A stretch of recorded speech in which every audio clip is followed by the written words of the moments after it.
Have you ever pondered why seeing someone who resembles you in popular culture can have such profound psychological effects? This question ushers us into the fascinating realm of the psychology of representation. In recent years, society has witnessed a burgeoning demand for diverse representations. Take Christmas traditions, for example. The image of Santa Claus, a figure that has long been depicted in a singular way, is undergoing a transformation. Now we see Black Santas, Deaf Santas, and LGBTQ Santas. This shift is not merely about variety, it's about visibility and identification. When children see Santas who look like them, speak their language, or share their experiences, it's not just a moment of recognition, it's a powerful affirmation of their identity. The presence of a Black Santa, for instance, brings joy to families, especially those who did not see themselves reflected in Santa Claus when they were growing up. But why does this matter? Research offers compelling insights. Representation, it turns out, has long-term psychological benefits. Seeing oneself in positive roles and narratives can boost self-esteem and self-worth. It sends a message that individuals, regardless of their race, disability, or sexual orientation, are valued and important. This inclusivity can have a profound impact on how people perceive themselves and their potential. The push for diversity is also reaching into religious depictions. Calls for representations of Jesus that go beyond the traditional white depiction are growing. This movement underscores the importance of representation in all aspects of life, even in areas we might not initially consider. Representation is not just a societal trend, it's a powerful psychological tool that can shape perceptions, attitudes, and even behaviors. It's about more than just seeing oneself on a screen, in a book, or in a toy. It's about feeling seen, acknowledged, and valued. Representation matters, and the joy it brings to those who often feel unseen is a testament to its importance. How does trauma affect our mental health, especially in our formative teenage years? It's a question of profound significance, particularly in the wake of the COVID-19 pandemic. Recent studies conducted by the Centers for Disease Control and Prevention have thrown new light on this issue. The studies reveal that a majority of high school students reported experiencing potentially traumatic events during the pandemic. These experiences are not limited to the direct effects of the virus itself, but also include adverse childhood experiences, or ACEs, such as emotional abuse or food insecurity. Here's a startling fact: almost 3 out of 4 students reported at least one ACE between January and June 2021. The repercussions of these ACEs extend far beyond their immediate impact. Students who reported ACEs were more likely to have poor mental health and engage in suicidal behaviors compared to those who did not report recent ACEs. Emotional abuse had the strongest link to these negative outcomes. This makes it clear: trauma, in its many forms, deeply affects mental health, particularly in our vulnerable teenage years. It also underscores the importance of screening for mental health issues among children and teenagers. The U.S. Preventive Services Task Force recently recommended this, as anxiety can be a result of adverse childhood experiences. But identifying the problem is only the first step. We also need to strengthen social services to prevent these adverse childhood experiences. It's a crucial step in improving youth mental health. The rates of anxiety and depression among children and adolescents have been increasing even before the pandemic. Yet, the use of mental health care among this population did not increase during this period, highlighting a gap that needs to be addressed urgently. In conclusion, trauma leaves a mark, but with the right support and resources, its impact can be mitigated. The journey towards healing is long, but with understanding, compassion, and the right interventions, it is a journey that can lead to resilience and recovery. What role does fear play in our decision-making processes, especially when it comes to financial decisions? Fear is an undeniable player in the theater of our minds, especially when it comes to making financial decisions.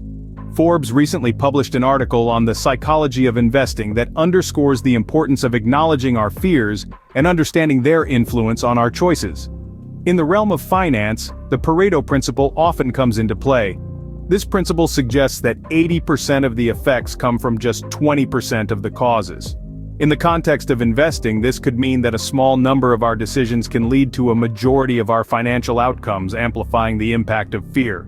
Fear can take on various forms based on our individual experiences and circumstances. It could be the fear of losing money, the fear of missing out on a golden opportunity, or even the fear of regret from past mistakes. This emotion can distort our perception of risk and reward, leading us to make irrational choices. It's during these times of intense fear that we might fall into the irrational exuberance trap, buying overpriced stocks based on the belief that someone else will pay an even higher price. This is a prime example of how fear can cloud our judgment and sway our decisions. But it's not all doom and gloom. Recognizing the role of fear in our decision-making process can actually empower us. It can prompt us to reassess our choices, to seek more information, and to weigh our options more carefully. By acknowledging our fears, we can use them as a tool for introspection and improvement rather than letting them control us. So, what's the key takeaway here? Fear is a natural part of the decision-making process, particularly when it comes to finance. However, it's vital that we understand its impact on our choices and learn how to navigate it effectively. Fear can often cloud our judgment, but understanding its role in our decisions can help us navigate it.